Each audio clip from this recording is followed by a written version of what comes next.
जब cosmic shockwaves ने अर्थ को हिट किया, तब ह्यूमैनिटी 1 साल के अंधेरे में चली गई थी।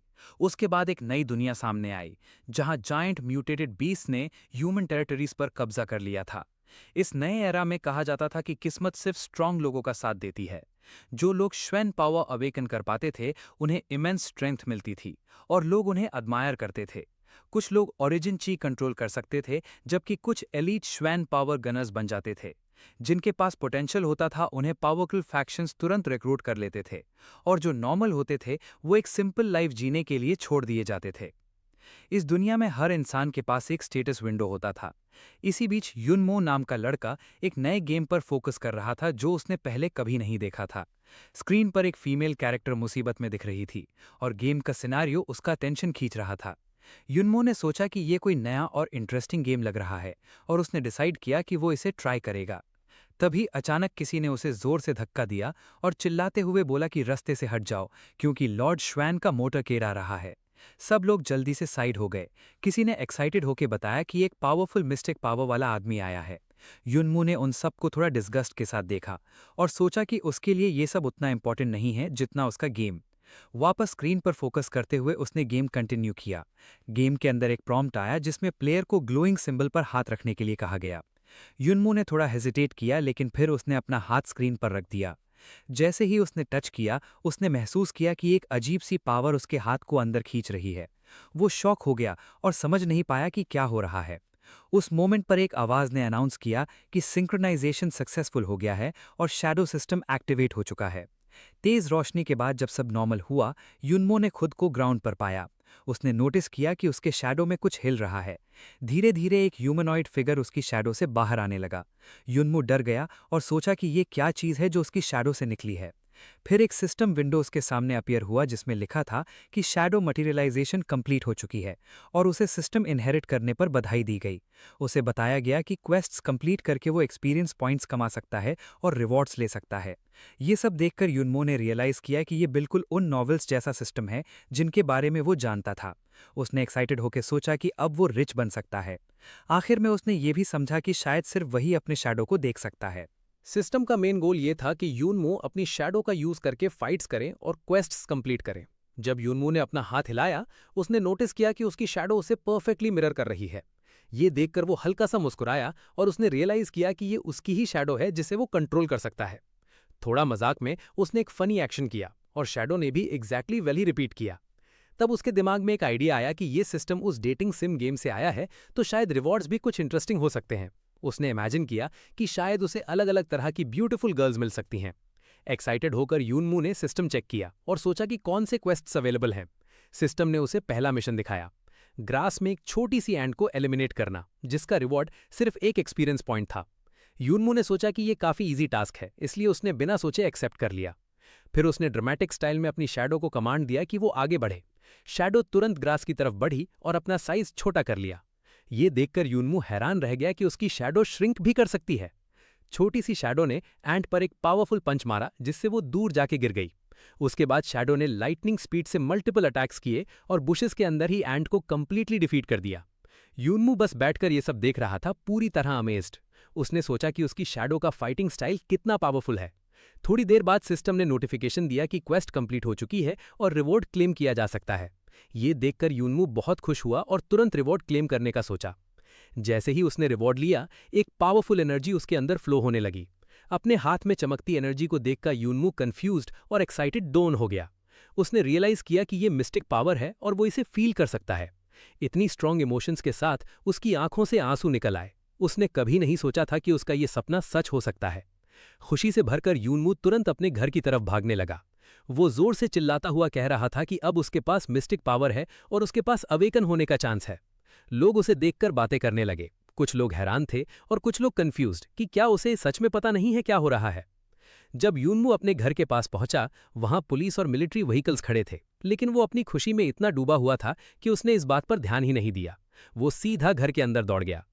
जैसे ही वो अंदर घुसा, उसने एक्साइटेड होकर अपनी मां को बताया कि उसने फाइनली अचीव कर लिया है। लेकिन सामने का सीन देखकर वो शॉक हो गया। उसकी मां को कुछ डेंजरस लोगों ने पकड़ रखा था। डर के मारे उसकी मां ने उसे भागने के लिए चिल्लाया। ये सब देखकर यूनमू कंप्लीटली स्टंड हो गया। उसने अंदाजा लगाया कि ये लोग शायद मिस्टिक हंटर्स हैं, वो कुछ समझ ही नहीं पा रहा था और सिर्फ अपनी माँ को देखकर रिएक्ट कर पा रहा था। तभी अचानक एक आदमी ने उसका चिन पकड़ लिया और उसे रोक लिया। दूसरे आदमी ने उसे जोर से नीचे गिरा दिया और वार्निंग दी कि चुपचाप रहना ही उसके लिए बेटर होगा। यूनमू गुस्से से भर गया और उसने पूछा कि किस हक से वो लोग उसके घर में घुस आए हैं। एजेंट्स ने ठंडे और सख्त लहजे में बताया कि उसके फादर की कावर्डिस की वजह से पूरी स्क्वाड वाइप आउट हो गई थी और अब उनके खिलाफ ऑफिशियल इन्वेस्टिगेशन चल रही है। ये बात यूनमो के लिए किसी जोर के झटके से कम नहीं थी। उसने तुरंत ऊपर देखते हुए विरोध किया और कहा कि ये इम्पॉसिबल है, क्योंकि उसके फादर हमेशा दूसरों के लिए अपनी जान रिस्क पर रखते थे। वो कभी भाग नहीं सकते। लेकिन एजेंट ने बिना इमोशन के जवाब दिया कि वो ज्यादा इमोशनल ना हो, क्योंकि केस अभी इन्वेस्टिगेशन में है। उसने ये भी ऐड किया कि यूनमो अपनी तरफ की कहानी उन्हें स्टेशन आकर बता सकता है, पर यूनमो के लिए ये एक्सेप्ट करना मुमकिन नहीं था। गुस्से और फ्रस्ट्रेशन में उसने दांत भींचते हुए अचानक स्पीड से मूव किया और पल भर में एजेंट के पास से निकल गया। उसकी स्पीड देखकर सब शॉक हो गए। अगले ही मोमेंट एजेंट को रियलाइज हुआ कि उसके हाथ की गन गायब हो चुकी है। यूनमू ने तुरंत वो वेपन उन पर एम कर दिया और जोर से कहा कि उसके फादर कभी अपनी ड्यूटी से भाग नहीं सकते। उसने डिमांड किया कि उसकी मां को तुरंत छोड़ दिया जाए। एक एजेंट ने उस पर हंसकर ताना मारा और कहा कि सिर्फ एक मिस्टिक ही मिस्टिक गन यूज कर सकता है, इसलिए उसके हाथ में वो गन बेकार है। उसने उसे नीचा दिखाते हुए कहा कि बच्चों की तरह बिहेव करे और बड़े लोगों के खिलौने से ना खेले। ये बातें यूनमू के गुस्से को और भड़का गईं। तभी यूनमू ने फील किया कि मिस्टिक पावर उसके अंदर से निकलकर गन में फ्लो हो रही है। उसने सोचा कि अब उसे मजबूरन एक्शन लेना पड़ेगा। गन से एक अजीब सी ग्लोइंग एनर्जी निकलने लगी। ये देखकर एजेंट्स पैनिक हो गए और चिल्लाए कि वो मिस्टिक है और उसे तुरंत रोका जाए। एक पावरफुल एनर्जी से भरा शॉट फायर हुआ जो सीधा एजेंट की तरफ गया, जैसे उसके चेस्ट को पियर्स कर देगा। यूनमो खुद भी हैरान था कि उसने ये कैसे किया, लेकिन एजेंट ने आराम से उस अटैक को रोक लिया। ये देखकर यूनमू समझ गया कि एक रियल मिस्टिक की पावर कितनी ज्यादा होती है। एजेंट ने उसे गौर से देखते हुए कहा कि उसने एक्सपेक्ट नहीं किया था कि यूनमो इतनी जल्दी मिस्टिक पावर सेंस कर लेगा। उसने बताया कि अब उनके पास उसे अरेस्ट करने का अथॉरिटी नहीं है, लेकिन उसकी मां को वो फिर भी साथ ले जाएंगे। यूनमो ने तुरंत मना कर दिया और कहा कि वो अपनी मां को ले जाने नहीं देगा, क्योंकि उसके फादर इनोसेंट हैं। तब उसकी मां ने शांत आवाज में उससे समझाया कि वो उनकी बात मान ले। यूनमू ने मना करना चाहा, लेकिन उसकी मां ने आगे कहा कि उसे पता ही नहीं था कि वो ऑलरेडी मिस्टिक पावर अवेकन कर चुका है। उसने दुख के साथ कहा कि शायद वो और उसके फादर उसका फ्यूचर देख नहीं पाएंगे और अब उसे अपना ख्याल खुद रखना होगा। ये सुनकर यूनमू टूट गया और उसकी आंखों से आंसू बहने लगे। एजेंट्स उसकी मां को ले गए। जाते वक्त एक एजेंट ने उससे कहा कि उसे लगता है कि उसका फादर शायद इनोसेंट हो सकता है, लेकिन हर चीज का एक प्रोसेस होता है। फिर उसने यूनमू को देखते हुए ऐड किया कि अगर वो अपने पेरेंट्स को बचाना चाहता है तो उसे जल्दी से अपनी मिस्टिक पावर्स को फुली अवेकन करना होगा। बाद में यूनमू घर में अकेला था। उसने एक शेल्फ से एक बुक निकाली और सोचा कि उसके पास सिर्फ एक वीक का टाइम है। उसने याद किया कि next Friday annual mystic awakening test है और अगर वो मिस हो गया तो सब खत्म हो जाएगा। उसने तुरंत अपना सिस्टम ओपन किया और पूछा कि उसकी मिस्टिक पावर को अवेकन करने के लिए कितने एक्सपीरियंस पॉइंट्स चाहिए। सिस्टम ने तुरंत जवाब दिया, 1 लाख पॉइंट्स। ये देखकर यूनमू शॉक हो गया। सिस्टम ने यह भी बताया कि इवन एक छोटी सी एंट का मिस्टिक सेंस भी एक्सपीरियंस पॉइंट्स में कन्वर्ट हो सकता है, लेकिन उसका खुद का मिस्टिक सेंस सिर्फ 2 आउट ऑफ 1000 था। इस कैलकुलेशन को देखकर यूनमो डेस्पेयर में चला गया और सोचा कि क्या उसे सिर्फ एक वीक में 1 लाख एंट्स को डिफीट करना पड़ेगा। तभी सिस्टम ने एक नया ऑप्शन ऑफर किया, अवे फ्रॉम कीबोर्ड मोड, जिसमें मैनुअल इनपुट की जरूरत नहीं थी और ऑटोमेटिक लेवलिंग हो सकती थी। ये सुनते ही यूनमू ने बिना डिले के उस ऑप्शन को एक्सेप्ट कर लिया। सिस्टम ने away from keyboard mode activate कर दिया, जिससे यूनमू की शैडो ऑटोमेटिकली मॉन्स्टर्स हंट करने लगी।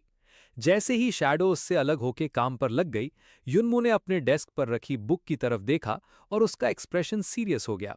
उसने धीरे से बुक के कवर पर लिखे वर्ड्स को टच किया, 100 ways to sense mystic power. तभी उसे अपने बचपन की एक याद आई, जब उसके फादर उसे प्यार से कंधों पर बिठाते थे। तब भी वो थोड़ा उदास लेकिन डिटर्मिन्ड था और कहता था कि एक दिन वो अपने फादर को प्रोटेक्ट करेगा। ये मेमोरी धीरे धीरे फेड हो गई और उसकी आंखों से आंसू गिरकर बुक पर टपक गए। लेकिन अगले ही मोमेंट उसकी आंखों में स्ट्रांग डिटर्मिनेशन आ गया। वो तुरंत खड़ा हो गया, उसके आसपास मिस्टिक पावर फ्लेयर होने लगी और उसने मन ही मन वाव किया कि इस बार वो अपने फादर को प्रोटेक्ट करेगा। 7 दिन बाद जिंगफोंग सिटी के 16th हाई स्कूल के क्लास 12A3 के बाहर एक टीचर स्टूडेंट्स को एड्रेस कर रहा था। टीचर ने बताया कि आज उनकी लाइफ का सबसे इंपॉर्टेंट दिन है, मिस्टिक पावर एग्जामिनेशन का दिन। वो क्लासरूम में घूमते हुए समझा रहा था कि अगर कोई अवेकन नहीं भी कर पाता तो भी वो सोसाइटी में जाकर मेहनत करके एक अच्छा सिटीजन बन सकता है। लेकिन जो लोग मिस्टिक पावर सेंस कर पाएंगे उन्हें डिफेंस कॉर ज्वाइन करने का मौका मिलेगा, जहां वो डायमेंशनल बीस्ट्स के खिलाफ लड़ेंगे और नोबल गार्ड बनेंगे। टीचर ने यह भी एम्फसाइज किया कि मिस्टिक पावर अवेकन करना सिर्फ 1 in 10,000 का चांस होता है, और चाहे रिजल्ट कुछ भी हो वो उन सब पर प्राउड है। उसने कहा कि ये स्टूडेंट्स ही जोंग जो कॉन्टिनेंट की होप हैं। इसी बीच क्लासरूम का डोर अचानक जोर से खुला और युनमू हफ्ते हुए अंदर आया। उसने अपोलोजाइज किया कि वो लेट हो गया। टेस्टिंग रूम में सब स्टूडेंट्स लाइन में खड़े हो गए। जब एक स्टूडेंट वांग जू अवेकन नहीं कर पाया तो क्राउड में टेंशन और नर्वसनेस बढ़ गई। युनमू क्वाइटली बैक रो में बैठ गया और उसने सोचा कि वो मुश्किल से फाइनल एग्जाम तक पहुंच पाया है।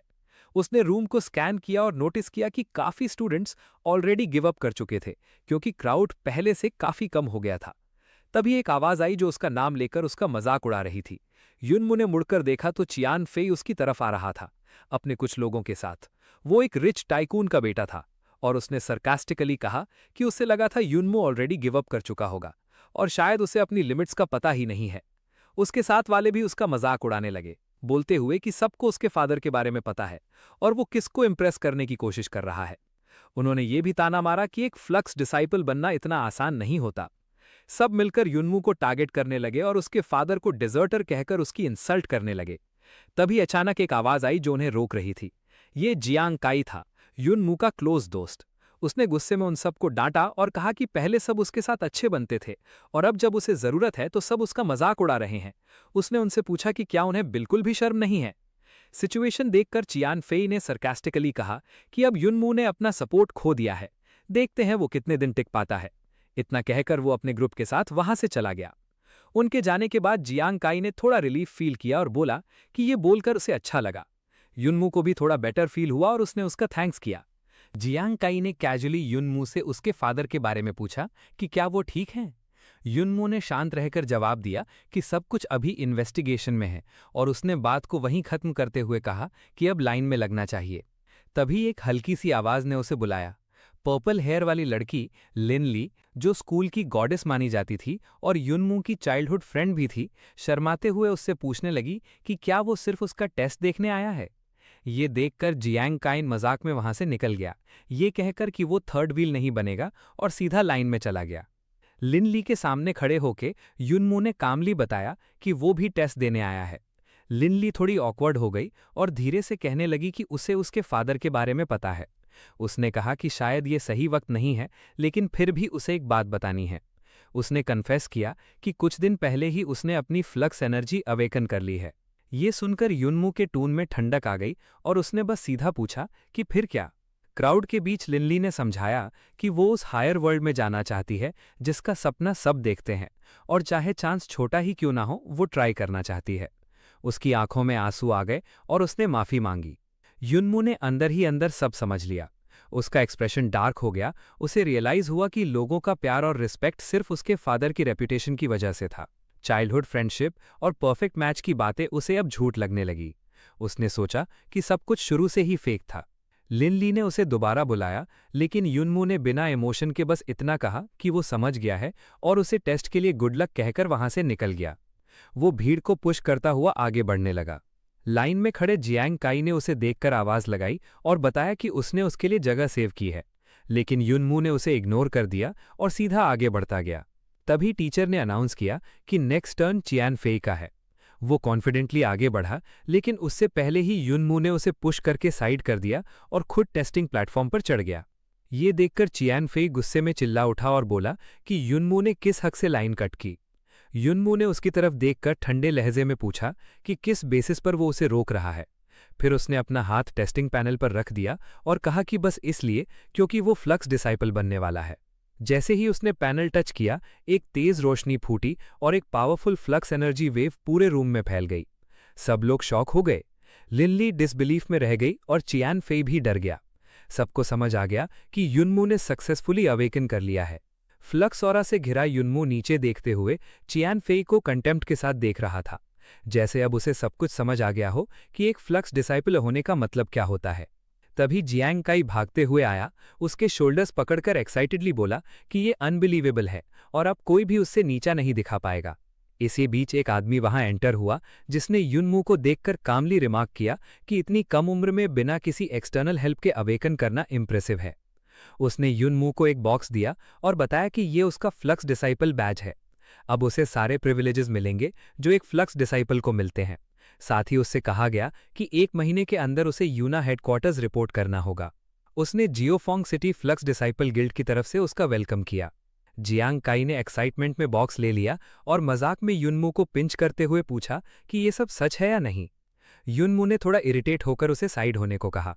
तभी लिनली वापस आई और धीरे से युनमू को बुलाया। दोनों उसकी तरफ मुड़ गए। वो कुछ कहना चाह रही थी लेकिन हेजिटेंट थी। युनमू ने उसके एक्सप्रेशन से सब समझ लिया। उसने हल्का सा उसके सर पर हाथ रखा और कहा कि वो इस बारे में बाद में सोचेगा। इतना कहकर वो उसके पास से निकल गया। लिनली के शब्दों की एको उसके दिमाग में चल रही थी कि शायद वो सेल्फिश है लेकिन वो उस हाई डिमेंशन में जाना चाहती है जिसका सपना सब देखते हैं।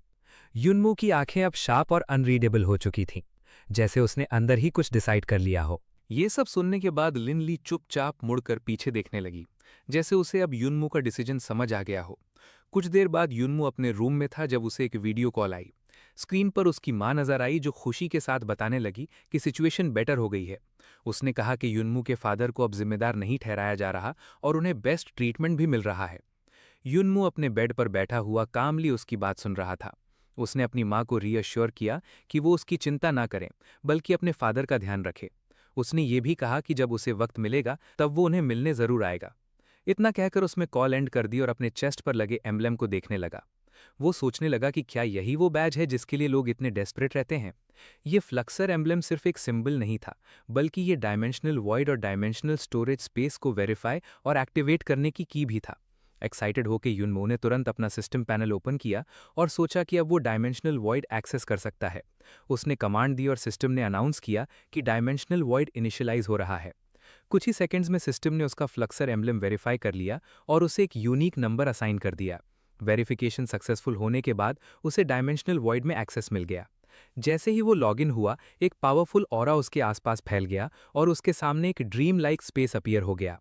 युनमू धीरे से उस जगह में एंटर हुआ और अपने सराउंडिंग्स को ऑब्जर्व करने लगा। तभी उसे महसूस हुआ कि कोई उसके पीछे है। वो तुरंत मुड़कर देखने लगा और हैरान हो गया जब उसने 2 रोबोट जैसे मैनेकिन्स देखे। उसने कंफ्यूजन में रिएक्ट किया, लेकिन उसके रिएक्शन पर एक अजीब सी हंसी सुनाई दी। उसने साइड में देखा तो एक जायंट रैबिट उसकी तरफ दौड़ता हुआ आ रहा था, जो स्ट्रेंज साउंड्स निकाल रहा था। ये देखकर युनमू नर्वस हो गया और सोचने लगा कि ये कौन सी अजीब जगह है। रैबिट उसके पास आकर रुक गया और रिस्पेक्टफुली बो करके अपना इंट्रोडक्शन दिया। उसने बताया कि उसका नाम बेसो है और वो उसका गाइड है। उसने एक्सप्लेन किया कि इस डायमेंशन में युनमू अलग अलग कल्टीवेशन मेथड्स और कॉम्बैट स्किल्स ऑब्टेन कर सकता है और ये जगह फ्लक्सर्स के लिए स्ट्रॉन्गर बनने के लिए बहुत इंपॉर्टेंट है।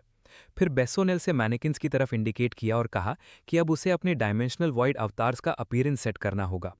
युनमू थोड़ा कंफ्यूज हो गया और पूछा कि 2 अवतार्स क्यों, जबकि वो अकेला है।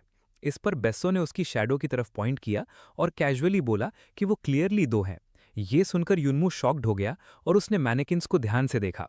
उसने रियलाइज किया कि डायमेंशनल वॉइड उसकी शैडो को एक सेपरेट एंटिटी के रूप में ट्रीट कर रहा है। इससे उसके दिमाग में एक आइडिया आया कि शायद उसकी शैडो इस सिस्टम के रूल्स को बाईपास कर सकती है। एक्साइटेड होकर उसने अवतार्स क्रिएट करने का डिसीजन लिया। उसने अपने लिए एक नया शार्प लुक और स्टाइलिश आउटफिट डिजाइन किया और अपनी शैडो को भी एक प्रॉपर फॉर्म दे दिया। सब सेट होने के बाद बेसो ने अनाउंस किया कि अब वो उन्हें डायमेंशनल वॉइड के अंदर गाइड करेगा। युनमू को ये सब थोड़ा जल्दी लग रहा था, लेकिन उसे रिएक्ट करने का मौका मिले उससे पहले ही उसके बॉडी में एक झटका सा फील हुआ। अगले ही मोमेंट वो और उसके साथ वाले नीचे गिरने लगे, जैसे किसी हाई प्लेस से फ्री फॉल हो रहा हो। युनमू अपनी स्पीड कंट्रोल नहीं कर पा रहा था और डर के मारे चिल्लाने लगा। गिराते वक्त उसने आगे एक ब्राइट लाइट देखी और एक पल के लिए उसे लगा जैसे वो उस लाइट की तरफ जा रहा है। कुछ ही सेकंड्स में वो सब क्लाउड्स के थ्रू निकलकर एक इल्यूमिनेटेड सिटी की तरफ डिसेंड करने लगे। फाइनली वो सेफली ग्राउंड पर लैंड कर गए।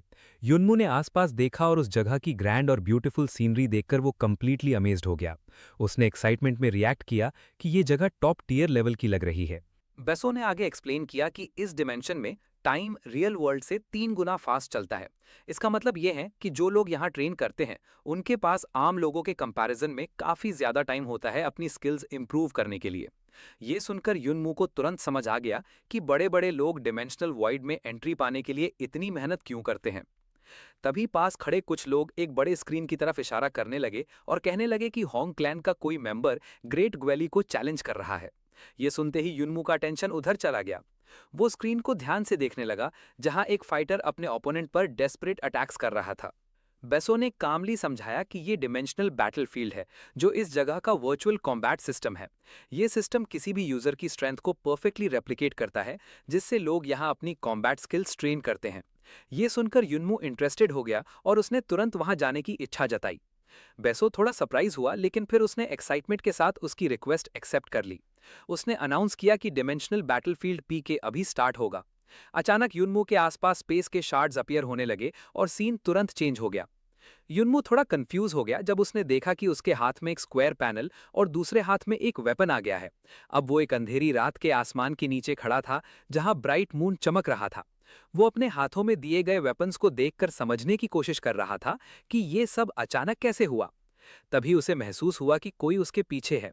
जैसे ही उसने मुड़कर देखा, एक तीर तेज रफ्तार से उसकी तरफ आता हुआ नजर आया। उसकी आंखें शॉक से वाइड हो गईं, लेकिन उसने तुरंत रिएक्ट करते हुए अपना सर झुकाकर उस अटैक को डॉज कर लिया। फिर वो साइड में मूव हो गया और तीर जमीन में जाके घुस गया। अब उसका एक्सप्रेशन सीरियस हो गया था और उसकी आंखों में डिटर्मिनेशन दिख रहा था।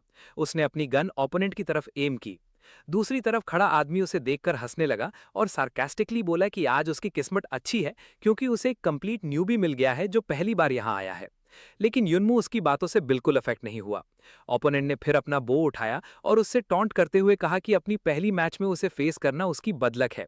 इसके बाद उसने एक के बाद एक एरोज शूट करने शुरू कर दिए। युनमू ने हर अटैक को एजिलिटी के साथ डॉज किया, फ्लिप्स और क्विक मूवमेंट्स यूज करते हुए। एरोज उसके आसपास जमीन में लगते गए। फिर वो एक बुश की तरफ डाइव करके छुप गया। ओपोनेंट ने उसे देख लिया और इरिटेट होकर उसके पीछे आया। युनमू एक बड़े ट्री के पीछे हाइड होकर सिचुएशन ऑब्जर्व कर रहा था। आर्चर नीचे उतरकर उसे प्रोवोक करने लगा और सार्कास्टिकली बोला कि क्या वो सिर्फ छुपकर सेफ रहने का सोच रहा है। उसने चैलेंज किया कि बाहर आए और फाइट खत्म करे। लेकिन युनमू ने पैनिक नहीं किया। वो क्वाइटली अपनी पोजीशन चेंज करता रहा। आर्चर ने सोचा कि युनमू डर गया है और केयरलेस होकर आगे बढ़ने लगा। तभी अचानक युनमू की आवाज उसके पीछे से आई। ये सुनकर आर्चर शॉक हो गया और तुरंत मुड़कर देखने लगा। उसके चेहरे पर घबराहट क्लियरली दिख रही थी, क्योंकि उसने रियलाइज कर लिया था कि उसने एक बड़ी मिस्टेक कर दी है। इसी मोमेंट का फायदा उठाते हुए युनमू ने कामली अपनी गन रेज की और एक प्रिसाइज शॉट फायर करके उसे डिफीट कर दिया। जैसे ही सिस्टम उसके ओपोनेंट की बॉडी को रिमूव करने लगा, युनमू ने ठंडे लहजे में कमेंट किया कि कभी भी कॉर्नर्ड एनिमी का ब्लाइंडली पीछा नहीं करना चाहिए।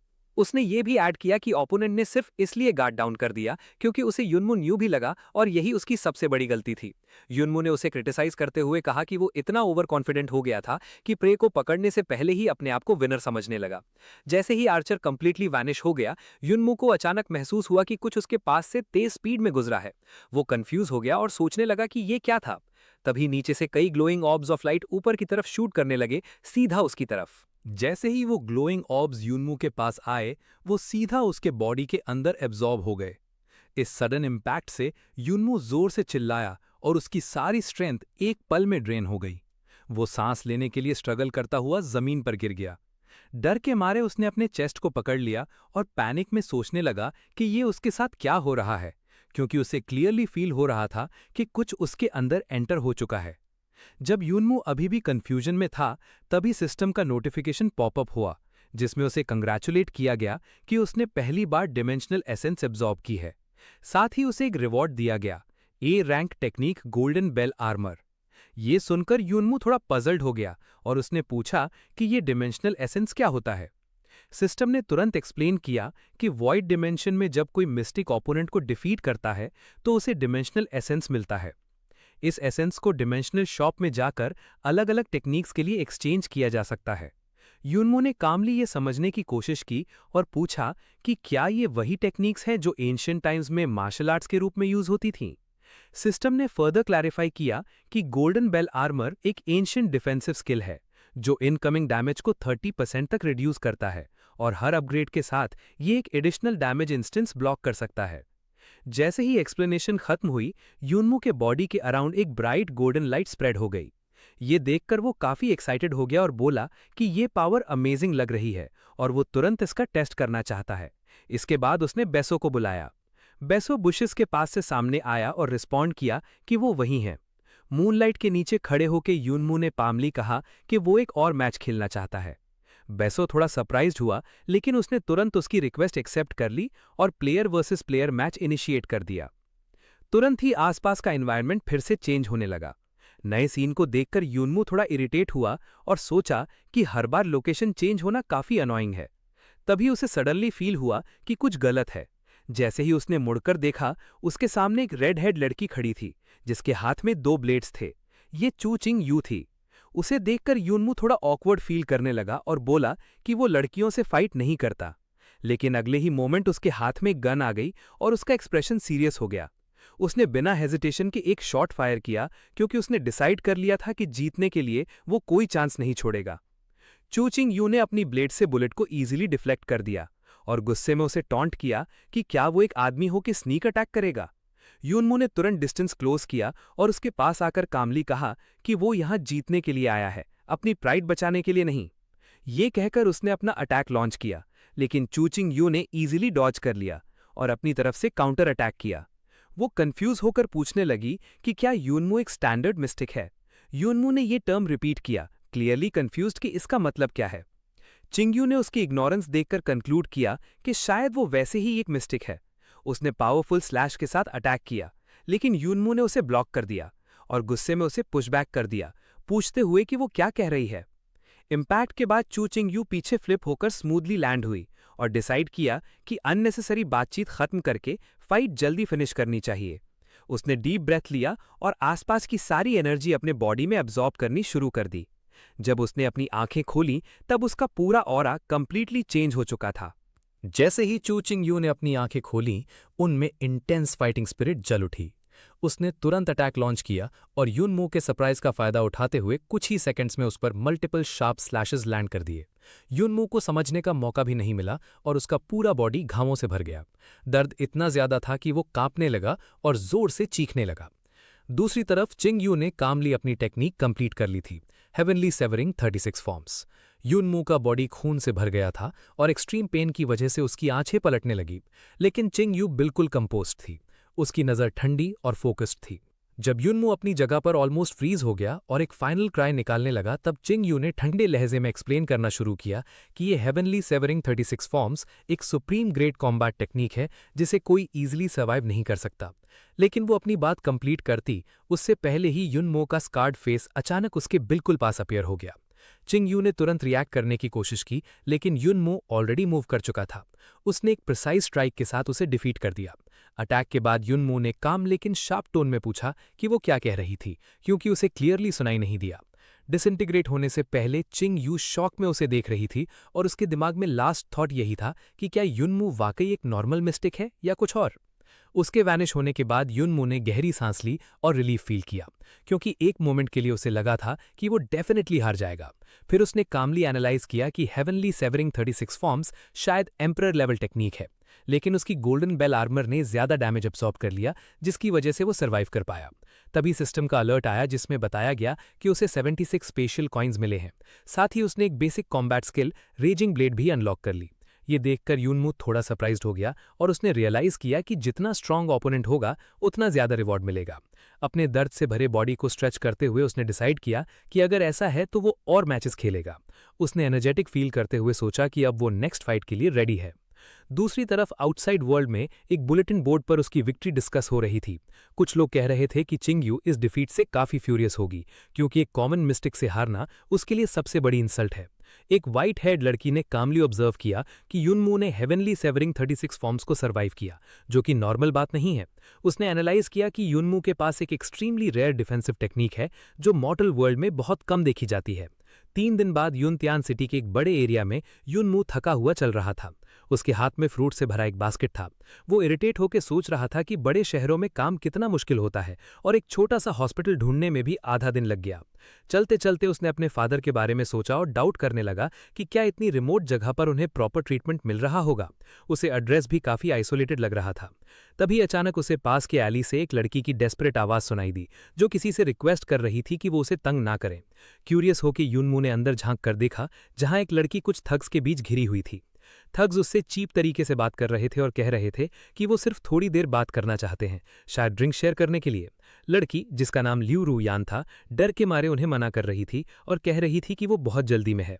लेकिन एक थग ने उसकी बात इग्नोर करते हुए स्मोक करते हुए बोला कि उसे पता है कि लड़की को पैसे की जरूरत है और वो उसे अच्छा पैसा दे सकता है। ये सब देखकर यूनमू का गुस्सा कंट्रोल से बाहर हो गया। बिना वार्निंग के उसने अपना फ्रूट बास्केट उठाया और सीधा एक थग के सिर पर दे मारा। जैसे ही थग फ्रूट बास्केट के जोर के इम्पैक्ट से गिर गया, उसकी गैंग के लोग शॉक में उसे देखने लगे और उसका एक साथी घबराकर बॉस चिल्लाने लगा। इसी बीच युनमू बिल्कुल काम एक्सप्रेशन के साथ आगे बढ़ा और उन्हें वार्निंग दी कि अगर प्रॉब्लम क्रिएट करनी है तो कहीं और जाकर करें। व्हाइट हैट थग गुस्से में पूछने लगा कि वो कौन है, लेकिन युनमू ने उसे इग्नोर कर दिया। वो नीचे झुककर गिरा हुआ फ्रूट देखने लगा और ठंडे लहजे में बोला कि सब कुछ बर्बाद हो गया है और ये सब उन लोगों की वजह से हुआ है। उसने क्लियरली कह दिया कि ये फ्रूट्स उसके फादर के लिए थे। ये सब देखकर लियू रूयान शॉक में पड़ गई। उसने पहचान लिया कि ये युनमू ही है, लेकिन उसके बोलने से पहले ही युनमू ने उस थग की तरफ इशारा करते हुए डिमांड किया कि वो उसका नुकसान भरपाई करे।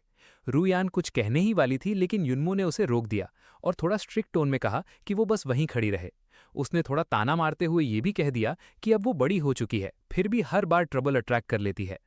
रूयान चुप हो गई और बस देखने लगी जब युनमू ने उनके लीडर को भी इजीली हैंडल कर लिया।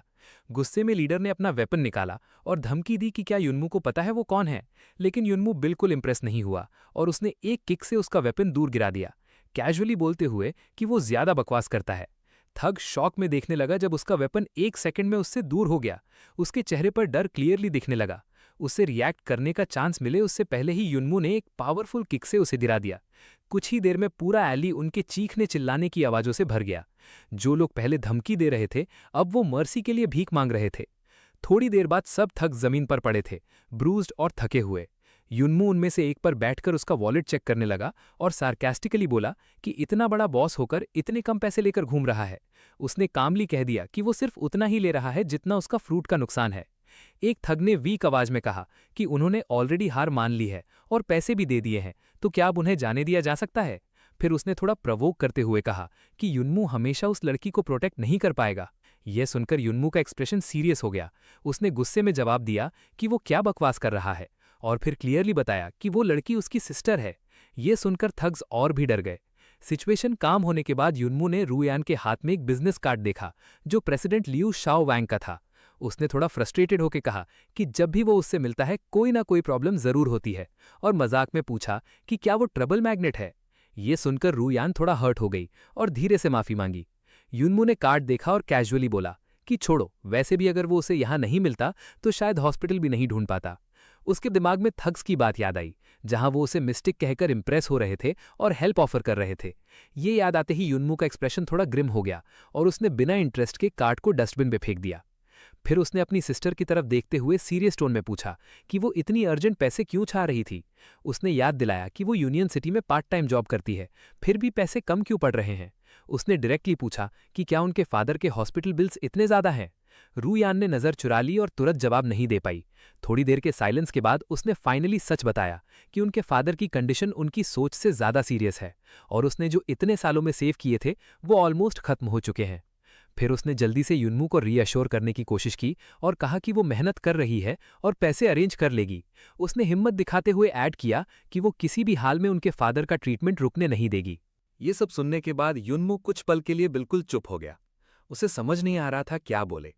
थोड़ी देर बाद उसने खुद को संभाला और अपनी सिस्टर लियू रुयान के सर पर हाथ रखकर उसका मूड हल्का करने की कोशिश की। सॉफ्ट टोन में उसने कहा कि वो गिल्टी क्यों फील कर रही है, क्योंकि वो उसे ब्लेम नहीं कर रहा। फिर वो आगे चलने लगा और कामली बोला कि पिछले कुछ टाइम में उसने बहुत कुछ झेला है और बहुत मेहनत की है। ये सुनकर रुयान थोड़ी स्टन रह गई। कुछ देर बाद दोनों एक बड़े हॉस्पिटल बिल्डिंग के सामने पहुंच गए। युनमू ने बिल्डिंग को ऑब्जर्व किया और कंफर्म किया कि शायद यही जगह है। उसने रुयान से कहा कि वो पहले रूम में चली जाए, जबकि वो हॉस्पिटल फीस क्लियर करने जा रहा है। रुयान ने सिर्फ हाँ में सिर हिलाया और अंदर चली गई। रूम तक पहुंचकर रुयान ने दरवाज़ा खोला और अनाउंस किया कि वो वापस आ गई है। उनकी माँ ने उसे देखकर प्यार से मुस्कुराते हुए कहा कि वो थक गई होगी। बेड पर पड़े उनके फादर ने भी उससे थैंक यू बोला और कहा कि इतनी बिजी होने के बाद भी वो उनके लिए टाइम निकाल रही है। रुयान ने तुरंत मना किया और कहा कि ऐसे बातें ना करे। फिर उसे हॉस्पिटल बिल्स याद आए और उसने कैजुअली बताया कि पैसे की टेंशन अब खत्म हो गई है क्योंकि सब मैनेज हो चुका है। ये सुनकर उनके फादर के चेहरे पर थोड़ी रिलीफ आई और उन्होंने कहा कि उन्होंने पहले ही कहा था कि अपने दोस्तों से हेल्प मांगनी चाहिए थी। लेकिन उनकी बात खत्म होने से पहले ही युनमू रूम में एंटर हुआ, हल्का सा स्माइल करते हुए। उसने मजाक में कहा कि उसे याद नहीं कि उसके फादर के इतने बड़े उम्र के फ्रेंड्स हैं। उसकी आवाज़ सुनते ही दोनों पेरेंट्स सरप्राइज हो गए। उसकी माँ ने प्यार से उसे बुलाया। युनमू उनके पास आया और कैजुअली पूछा कि अब उनकी तबीयत कैसी है। उसके फादर ने यूजुअल स्टाइल में कंप्लेन किया कि अगर युनमू उसे तंग ना करे तो वो और बेटर फील करेगा। लेकिन जैसे ही युनमू ने अपने फादर को ध्यान से देखा, उसकी आंखें शॉक से वाइड हो गईं। उसके फादर शांत टोन में बात कर रहे थे, लेकिन उन्होंने कैजुअली मेंशन किया कि उनके लेग्स अब नहीं रहे। उन्होंने इस बात को हल्का बनाने की कोशिश की और कहा कि इतने बड़े एक्सीडेंट के बाद सिर्फ लेग्स खोना भी एक तरह से लक ही है। ये सुनकर युनमू का एक्सप्रेशन डार्क हो गया। वो बेड की तरफ देखते हुए कुछ बोल नहीं पा रहा था। तभी उसके फादर ने साइलेंस तोड़ते हुए पूछा कि हॉस्पिटल बिल का पैसा कहाँ से आया, क्योंकि ये अमाउंट छोटा नहीं हो सकता। जैसे ही उन्होंने उठने की कोशिश की, युनमू तुरंत उनके पास गया और उन्हें रेस्ट करने को कहा। फिर उसने कामली बताया कि वो अब अवेकन हो चुका है, एक मिस्टेक बन गया है और अब सैलरी भी कमा रहा है। ये सुनकर उसके फादर पहले तो कंफ्यूज हुए, फिर अचानक जोर से हंसने लगे। उन्होंने उसकी बात को सीरियसली नहीं लिया और मजाक उड़ाते हुए कहा कि उन्हें उसकी लिमिट्स पता है और वो मुश्किल से बेसिक परसेप्शन तक ही पहुंच पाता था, मिस्टेक बनना तो दूर की बात है। ये सुनकर युनमू का गुस्सा बढ़ गया। उसका फेस डार्क हो गया और बिना कुछ कहे वो वहां से निकलने लगा। लेकिन जैसे ही वो डोर के पास पहुंचा, उसके फादर ने उसे रोका और कहा कि इतना शॉर्ट टेम्पर्ड होकर कोई मिस्टेक नहीं बन सकता। ये बात सुनकर युनमू रुक गया। तब उसके फादर ने रुयान से कहा कि वो एक बॉक्स लेकर आए। रुयान तुरंत एक बड़ा केस ले आई। उसके फादर ने उस बॉक्स पर टच किया और उनके चेहरे पर एक नॉस्टैल्जिक एक्सप्रेशन आ गया। उन्होंने कहा कि ये अब युनमू के लिए है। युनमू ने जब उस हाईटेक केस को उठाया तो उसकी आंखें सरप्राइज से वाइडन हो गई। उसे तुरंत रियलाइज हुआ कि ये उसके फादर की सबसे वैल्यूएबल और फेवरेट वॉरियर इक्विपमेंट थी। उसके फादर ने कामली एक्सप्लेन किया कि ये सूट एक आर्मामेंट यूजर की पावर को काफी इन्हांस करता है। ये सुनकर युनमू थोड़ा हेजिटेंट हो गया और उसने डाउट के साथ पूछा कि ये इतनी प्राइसलेस चीज वो उसे कैसे दे सकते हैं। इस पर उसके फादर ने सीधे शब्दों में जवाब दिया कि अब वो खुद इसे यूज नहीं कर सकते, इसलिए ये बस बेकार पड़ा रहेगा। लेकिन उन्होंने ये भी वार्न किया कि ये कोई नॉर्मल इक्विपमेंट नहीं है। इसके अंदर के बायो रेगुलेटर्स एक आम इंसान के लिमिट से काफी ज्यादा हैं और सिर्फ वही लोग इसे हैंडल कर सकते हैं जो ट्रूली केपेबल हों। ये सुनकर युनमू की आंखों में डिटर्मिनेशन आ गया। ट्रुंग डान ने उसकी तरफ देखते हुए और भी सीरियस टोन में कहा कि ये आर्मर किसी भी इंसान को चूज नहीं करता, बल्कि खुद डिसाइड करता है कि कौन उसके लायक है। मतलब ये है कि इंसान आर्मर नहीं चुनता, बल्कि आर्मर इंसान को चुनता है। ये बात सुनने के बाद युनमू ने कामली जवाब दिया कि वो इसे परमानेंटली लेने नहीं आया, सिर्फ बोरो कर रहा है। उसने अपने फादर को अश्योर किया कि एक दिन वो उन्हें वापस खुद खड़ा करेगा और ये आर्मर फिर से उन्हीं के पास होगा। इतना कहकर उसने केस पर हाथ रखा और कमांड दिया कि वॉरियर आर्मामेंट एक्टिवेट हो जाए।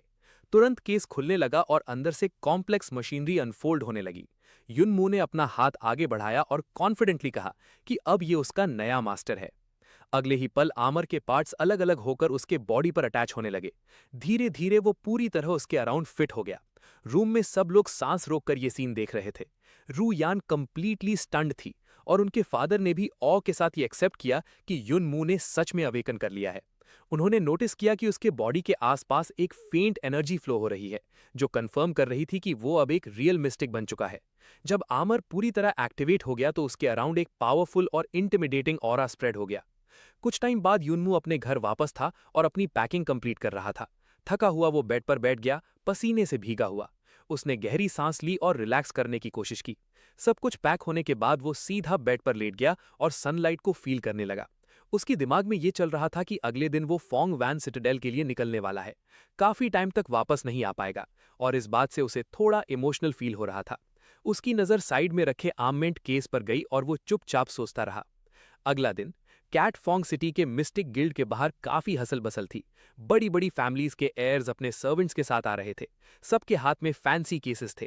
लोग उन्हें देखकर बातें कर रहे थे और कह रहे थे कि पावरफुल क्लैंस की यंग मास्टर्स आज अवेकनिंग टेस्ट के लिए आए हैं। किसी ने एक्साइटमेंट में कहा कि वोंग फैमिली का सेकंड यंग मास्टर भी आया है। दूसरे लोग उसके फ्यूचर के बारे में ऑप्टिमिस्टिक बातें कर रहे थे। तभी एक ठंडी और एरोगेंट आवाज ने भीड़ को डिस्टर्ब किया और रास्ते से हटने को कहा। लोगों ने पहचान लिया कि ये कैटफोंग सिटी का टॉप रुकी लेफो है। उसके बारे में लोग विस्पर करने लगे कि उसके father already highest mistake rank तक पहुंच चुके हैं और वो एक सुपर मिस्टिक है। इसी बीच एक और आदमी की आवाज आई जो जगह को क्रिटिसाइज कर रहा था और कह रहा था कि ये जगह बिल्कुल बेकार लगती है। उसने डाउट किया कि क्या ये सिटाडेल लेजिट भी है या नहीं और अपने बेटे को वापस घर चलने के लिए बोला। लेकिन उसका बेटा, जो ब्लू हेयर वाला कॉन्फिडेंट लड़का था, आगे बढ़ा और कामली बोला कि ये सब ठीक है। उसने थोड़ा कैजुअली कहा कि वो इसे एक एक्सपीरियंस की तरह ले रहा है, जैसे कॉमन लोगों की लाइफ को समझना। उसने अपने फादर को अश्योर किया कि उसने जो पैसे दिए हैं वो काफी होंगे और सब मैनेज हो जाएगा। ये सब देखते हुए लोगों ने नोटिस किया कि वहां कैटफोंग सिटी के सबसे अमीर आदमी का बेटा ट्रोंग दाई हुंग भी मौजूद था। अचानक एक आवाज सुनकर उसने अपना सर तेजी से मोड़ा। उसने देखा कि एक सॉफ्ट ब्लू हेयर वाली लड़की अपना बैग टाइटली पकड़कर खड़ी है। ये ल्यूनॉक टेप थी, जो गिल्ड प्रेसिडेंट की ग्रैंडडॉटर थी। वो खुशी से आगे बढ़ रही थी और सोच रही थी कि टियान वैन सिटाडेल पहुंचकर वो अपने ग्रैंडफादर से मिल पाएगी। दोनों लड़कों ने उसे देखकर इंप्रेस होकर कहा कि इस साल कैटफोंग सिटी में काफी टैलेंट है, क्योंकि एकेडमी के मिस्टिक पावर एग्जाम के टॉप 8 सब यहां एक ही जगह पर गैदर हुए हैं। तभी एक और लड़का आया जो उन सब पर हंसता हुआ बोला कि वो लोग बहुत नैरो माइंडेड है। उसने प्राउडली अनाउंस किया कि इस साल उनके 16th हाई स्कूल से एक रियल अवेकेंड निकला है। ये कहकर उसने ड्रामा क्रिएट करते हुए यूनमू का इंट्रोडक्शन करने की कोशिश की। इसी बीच यूनमू को एक शैबी पैलेंकिन में बिठाकर लाया गया। उसके चेहरे पर क्लियरली इरिटेशन दिख रहा था। उसके चेस्ट पर एक रेड रिबन भी लगाया गया था, जैसे कोई सेलिब्रेशन हो रहा हो। ये पूरा सीन इतना ऑकवर्ड था कि क्राउड में लोग विस्पर करने लगे कि ये सब क्या चल रहा है। कुछ लोग कंफ्यूज थे और कुछ लोग उसका मजाक उड़ा रहे थे। जांग दा होंग ने तो ओपनली उस पर हंसना शुरू कर दिया और अपने फादर को दिखाते हुए बोला कि ये लड़का कितना अजीब लग रहा है। ये सब सुनकर यूनमू अंदर से बिल्कुल एम्बैरस हो गया और सोचने लगा कि काश जमीन फट जाए और वो उसमें चला जाए। उसे ये सब सिचुएशन बहुत स्ट्रेंज लग रही थी और वो समझ नहीं पा रहा था कि उसके साथ ये सब क्यों हो रहा है। तभी पीछे से दो लोग उसे गाइड करते हुए आगे ले गए। दूर से लिन ली भी ये सब देख रही थी। उसने हल्का सा स्माइल किया और सोचा कि यूनमू भी इस साल अवेकन हो गया है। उसकी आंखों में एक नया डिटर्मिनेशन दिख रहा था। तभी एक पर्पल हेड लड़की ने लाउड वॉइस में सबको गैदर होने के लिए बुलाया और अनाउंस किया कि अब वक्त हो गया है।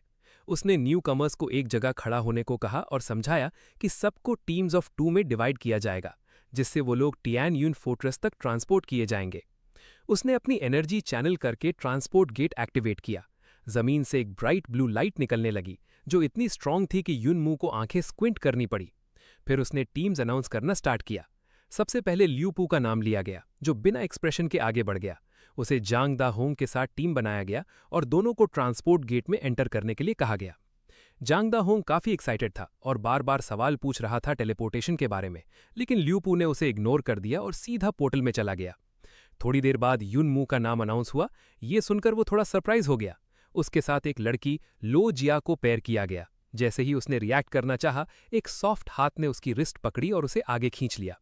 लड़की ने स्माइल करते हुए अपना इंट्रोडक्शन दिया और फ्रेंडली टोन में उससे ग्रीट किया।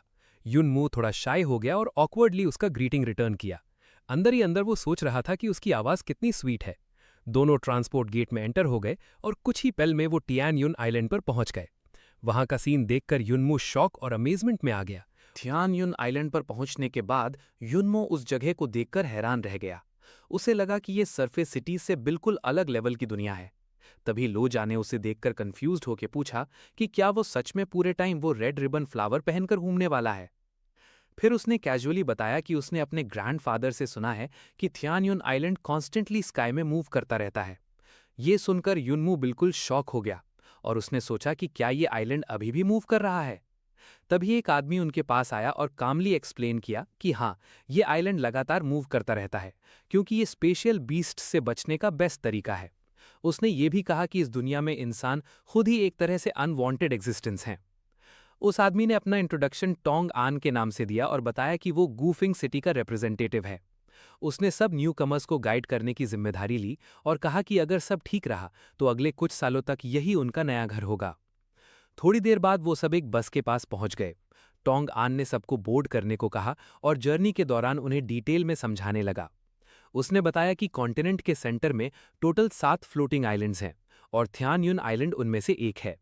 ये आइलैंड्स अवेकेंड लोगों के बेस ऑफ ऑपरेशंस के रूप में काम करते हैं। उसने आगे एक्सप्लेन किया कि हर आइलैंड अपनी टेरिटरीज मैनेज करता है। जैसे थ्यान युन आइलैंड के अंडर 136 सबऑर्डिनेट सिटीज आती हैं। हर साल नए अवेकेंड लोगों को इन सिटीज में भेजा जाता है, जहां उन्हें प्रॉपर थियोरेटिकल नॉलेज और प्रैक्टिकल ट्रेनिंग दी जाती है। टोंग आन ने यह भी एम्फेसाइज किया कि इन सब का एम उन्हें स्ट्रॉन्ग और रिलायबल फाइटर्स बनाना है। लेकिन उसने एक वार्निंग भी दी कि यहां तक पहुंच जाना ही सब कुछ नहीं है।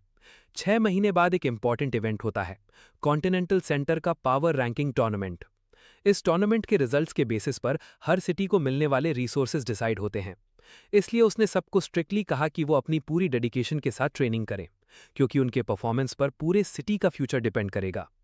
बस रुकने के बाद टोंग आन ने बताया कि ये वही जगह है जहां गूफिंग सिटी के फ्लक्स यूजर्स रहते हैं। उसने कहा कि अगर किसी को कोई भी डाउट हो तो वो कभी भी उससे पूछ सकते हैं। तभी युनमू ने उसे रोककर एक सवाल पूछा। उसने अपनी कंफ्यूजन शेयर की और बताया कि उसने डिमेंशनल बैटलफील्ड में एक लड़की को डिफीट किया था, जिसका फ्लक्स एनर्जी नॉर्मल से अलग फील हो रहा था।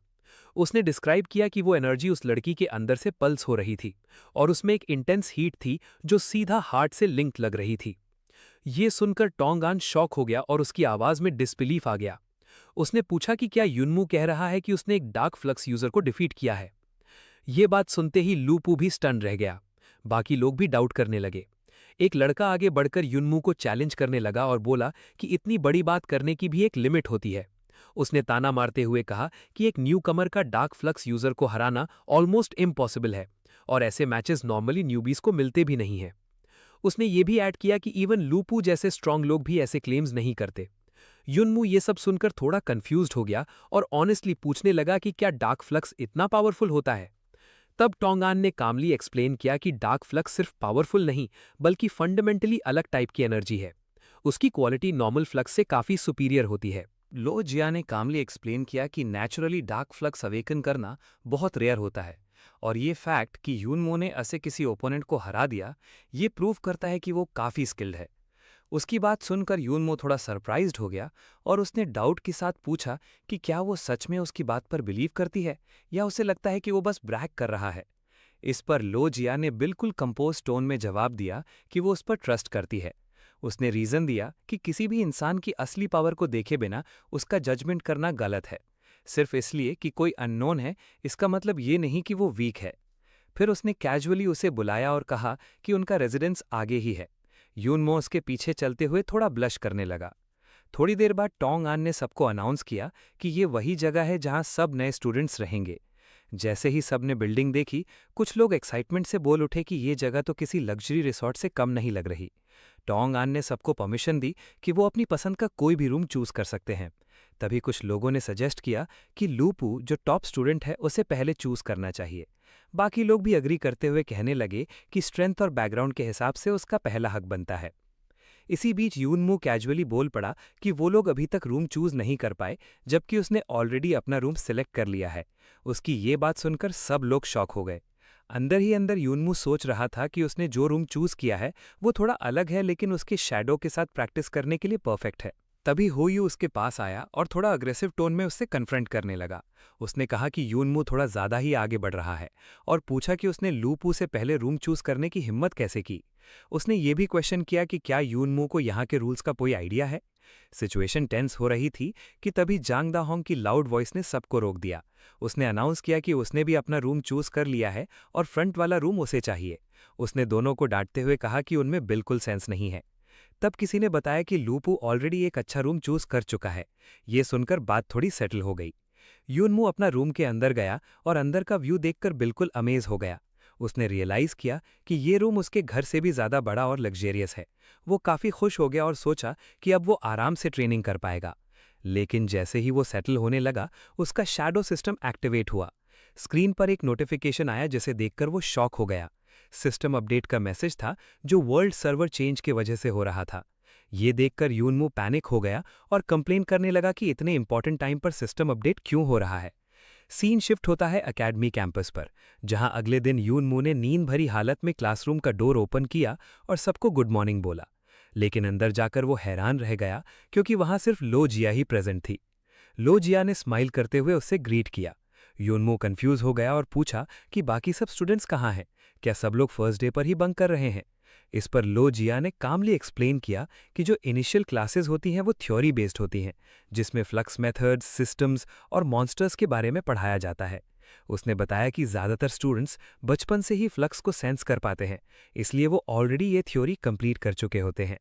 उसने ये भी क्लैरिफाई किया कि यहाँ की थ्योरी क्लास स्पेशली उन लोगों के लिए होती है जिन्होंने रिसेंटली या सडनली अवेकन किया है। ये सुनकर यूनमू ने मजाक में कहा कि लगता है इस क्लास में सिर्फ वो दोनों ही इडियट्स बचे हैं। उसने हल्का फील करते हुए कहा कि अच्छा है लो जिया भी है, वरना अकेला होना और भी एम्बैरेसिंग होता। तभी एक टीचर क्लासरूम में एंटर हुआ और पोडियम पर खड़ा हो गया। उसने कैजुअली रिमार्क किया कि इस साल क्लास में स्टूडेंट्स देखना काफ़ी रेयर है। फिर सबको अपनी सीट्स पर बैठने को कहा। उसने डेस्क पर कुछ पेपर्स रखे। तब उसकी नज़र लो जिया पर पड़ी। वो थोड़ा सरप्राइज्ड हुआ और पूछा कि वो यहाँ क्या कर रही है। ये टीचर ली बोविन था, जो गुफांग यूनिवर्सिटी का इंस्ट्रक्टर था। लोजिया खुशी से टीचर के पास गई और चीयरफुल टोन में बताया कि वो उनसे मिलने ही आई है, क्योंकि काफी टाइम हो गया था। टीचर ने कामली पूछा कि उनके ग्रैंडफादर कैसे हैं। ये सब देखकर यूनमू बिल्कुल कंफ्यूज हो गया और उन दोनों की बात सुनकर उसकी आंखें डिसबिलीफ में वाइडन हो गईं। लोजिया ने हैप्पीली रिप्लाई किया कि उनके ग्रैंडफादर बिल्कुल ठीक हैं। फिर उसने कैजुअली मेंशन किया कि इस साल एक नया स्टूडेंट एडवांस करने वाला है, इसलिए टीचर को उसे अच्छे से गाइड करना चाहिए, क्योंकि वो काफ़ी प्रॉमिसिंग टैलेंट है। ये कहकर वो वापस मुड़ गई और युनमू को वेव करते हुए बोली कि वो जा रही है और उसे अच्छे से पढ़ाई करनी चाहिए। उसके जाते ही युनमू का मूड तुरंत डाउन हो गया। वो अंदर ही अंदर सोचने लगा कि इस क्लास में वही एक अकेला इडियट रह गया है। थोड़ा डिसअपॉइंटेड होकर वो अपनी डेस्क पर स्लंप हो गया। दूसरी तरफ ली बोवेन उसे ध्यान से ऑब्जर्व कर रहा था। वो सोच रहा था कि 3 साल बाद उसकी क्लास में कोई स्टूडेंट आया है और यूनमो का फाउंडेशन बिल्कुल ऑर्डिनरी नहीं लग रहा। उसने अपनी वॉच देखी और क्वाइटली नोट किया कि इस साल कोई नेचुरल अवेकनर नहीं है। सब लोग या तो ब्लड लाइन या डायमेंशन क्रिस्टल्स पर डिपेंड करते हैं। साथ ही उसने ये भी नोटिस किया कि यूनमो उसकी ग्रैंड डॉटर के काफ़ी क्लोज है, जिस वजह से उसे लगा कि इस लड़के में कुछ तो स्पेशल है। यूनमो के ग्लूमी एक्सप्रेशन को देखकर ली बोवेन ने उससे पूछा कि क्या वो थोड़ा एनवायरनमेंट चेंज करना चाहेगा। ये सुनकर यूनमो थोड़ा कंफ्यूज हो गया, लेकिन उसने रिएक्ट नहीं किया। कुछ देर बाद दोनों रूफ टॉप पर पहुंच गए। वहां टीचर ग्राउंड पर बैठ गया और सीधा बोल दिया कि यूनमो को मिस्टिक पावर सिस्टम के बारे में कुछ भी बेसिक नॉलेज नहीं है। यूनमो ने थोड़ा कोल्ड टोन में रिप्लाई किया कि ये उसका पर्सनल मैटर है। टीचर ने उसकी बात इग्नोर करते हुए अपना एक्सप्लेनेशन कंटिन्यू रखा। उसने बताया कि मिस्टिक यूजर्स के रैंक्स लोवेस्ट से हाईएस्ट तक क्रिस्टल लेवल्स पर बेस्ड होते हैं। कॉमन, फिर ब्लैक, फिर सिल्वर, फिर गोल्ड और फाइनली रेनबो क्रिस्टल। इन सब के बाद जो लेवल आता है वो सुपर मिस्टिक यूजर का होता है। ये सुनकर यूनमू शॉक हो गया और समझ गया कि अब एक्चुअल लेसन स्टार्ट हो रहा है। वो तुरंत सीरियस हो गया और टीचर से डायरेक्टली पूछा कि अपनी रैंक कैसे इंक्रीज करें। ली बोवेन ने डिटेल में समझाया कि सबसे पहले इंसान को अपने मिस्टिक एक्यूपॉइंट्स एक्टिवेट करने होते हैं। टोटल 12 एक्यूपॉइंट्स होते हैं जो बॉडी के अलग अलग पार्ट्स में होते हैं। उसने एक्सप्लेन किया कि चेस्ट और एब्डोमेन के पॉइंट्स डिफेंस बढ़ाते हैं, जबकि लेग्स के पॉइंट्स एजिलिटी इंप्रूव करते हैं। फिर उसने ऐड किया कि हैंड्स और आर्म्स के एक्यूपॉइंट्स अटैक पावर को एनहांस करते हैं और स्कल के एक्यूपॉइंट्स माइंड, रिफ्लेक्सेस और सेंसेस को शार्पन करते हैं। उसमें कंक्लूड किया कि जब कोई इन 12 एक्यूपॉइंट्स को एक्टिवेट कर लेता है तब वो ब्लैक क्रिस्टल रैंक तक पहुंच सकता है। ये सब सुनने के बाद यूनमू ने डायरेक्ट सवाल किया कि इन एक्यूपॉइंट्स को एक्टिवेट कैसे किया जाता है। टीचर ने उठकर कैजुअली जवाब दिया कि ये इतना डिफिकल्ट नहीं है, बस इनफ डायमेंशन बीस्ट्स को मिस्टिक पावर से किल करना होता है। उसने आगे बताया कि उनके मिस्टिक क्रिस्टल्स एब्जॉर्ब करने से ही ये प्रोसेस कंप्लीट होता है। ये सुनकर यूनमू बिल्कुल स्टन रह गया और उसके दिमाग में सिर्फ एक बात घूम रही थी, डायमेंशन बीस्ट्स को मारना पड़ेगा। 3 दिन बाद सारे स्टूडेंट स्कूल यार्ड में एक जगह गैदर हुए। यूनमू क्राउड में खड़ा अनकंफर्टेबल फील कर रहा था और कंप्लेन कर रहा था कि इतनी सुबह सबको क्यों बुलाया गया है और क्या प्लान है। तभी एक सार्कास्टिक आवाज ने उसका ध्यान खींच लिया। हो यू उसे टॉन्ट करते हुए बोल रहा था कि ये वही लड़का है जो अभी तक बेसिक थ्योरी क्लास में अटका हुआ है। उसने उसका मजाक उड़ाते हुए कहा कि इतनी बेसिक चीजों के लिए क्लास लेना कितना पैथेटिक है। वो रुका नहीं और भी प्रोवोक करने लगा। कहने लगा कि उन्होंने सीनियर्स को ट्रेनिंग करते हुए देखकर ऑलरेडी काफी कुछ सीख लिया है। ये सब सुनकर यूनमू इरिटेट हो गया और उसके चेहरे पर क्लियरली डिस्गस्ट दिखने लगा और वो सोचने लगा कि ये बंदा हर जगह उसे टारगेट क्यों करता रहता है। तभी अचानक टीचर आ गया और उसने हो यू के सर पर पेपर रोल से जोर से मारा, उसे वार्न करते हुए कि उसकी क्लास में कोई ट्रबल टॉलरेट नहीं होगा। उसने सबको लाइन में खड़े होने को कहा। फिर ली बोवन ने कॉन्फिडेंटली अपना इंट्रोडक्शन दिया और थोड़ा ह्यूमरस टोन में बोला कि चाहे वो कितना भी हैंडसम क्यों ना हो, लेकिन इस वक्त वो उनका टीचर है।